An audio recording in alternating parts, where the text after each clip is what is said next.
Yang telah dibacakan oleh penasihat hukum kedua terdakwa hingga hari ini. Kita bergabung dengan narasumber, ada Mas Heri Firmansyah selaku pakar hukum pidana Universitas Tarumanegara. Selamat siang Mas Heri, di sini dengan Reza. Mas Heri, ini tadi kita melihat bersama ada dua terdakwa yang telah dibacakan dupliknya oleh para penasihat hukum mereka masing-masing. Kita akan membahas satu persatu dulu. Yang pertama ingin saya tanyakan adalah penasihat hukum Verdi Sambo ini menolak tuntutan jaksa karena menganggap hanya bersandar keterangan Eliezer. Anda melihatnya seperti apa, Mas Heri? Iya, tentunya, suatu keyakinan itu muncul pasti ada dasarnya, Mas Reza.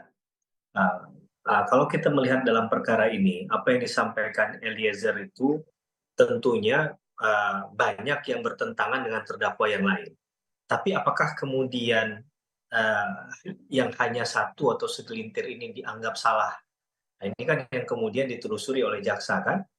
Berdasarkan keyakinan jaksa, bahkan banyak dituangkan dalam surat tuntutan, keterangan Eliezer ini adalah keterangan yang dapat dipercaya.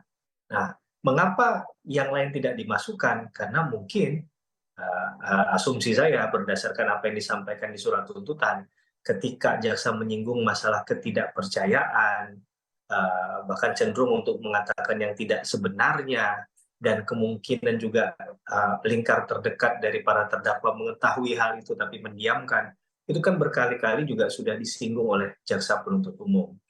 Dan bicara tentang keyakinan, kita nggak bisa menggoyahkan keyakinan orang lain ya, karena itu pasti berdasarkan penelusuran yang panjang juga.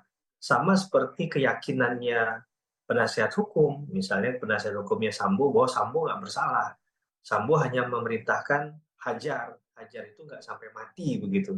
Itu kan keyakinan juga yang dibentuk. Ya. Eee, Kalau bicara tentang dalil juga bisa dibantah misalnya. Dalil mana yang menguatkan hal itu? Dalil mana yang mengatakan misalnya tidak ada katakanlah, kliennya atau Sambo itu di sekitar TKP, Oke, kan berarti begitu. secara tidak langsung sah-sah saja begitu ya, Mas Heri ya. Lalu kalau misalnya Anda sendiri menilainya seperti apa? Apakah demikian sesuai dengan yang dikatakan oleh tim penasihat hukum dari Verdi Sambo?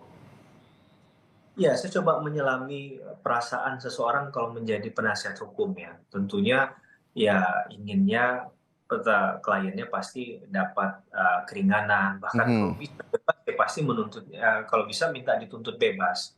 Tapi kan ini, bukan bukan hal yang didalilkan kemudian nggak pakai bukti dan dasar. Ya. Nah jadinya, ketika menyampaikan hal itu ya boleh-boleh saja, bahkan hal-hal yang bombastis dengan istilah-istilah Mhm. misalnya, ini kan dari awal istilah-istilah yang dipakai oleh menurut saya di pledoi itu yang kemudian membuat kesininya banyak tanggapan-tanggapan di luar non hukum Terkesan tadi. JPU hanya mendengarkan keterangan Eliezer begitu.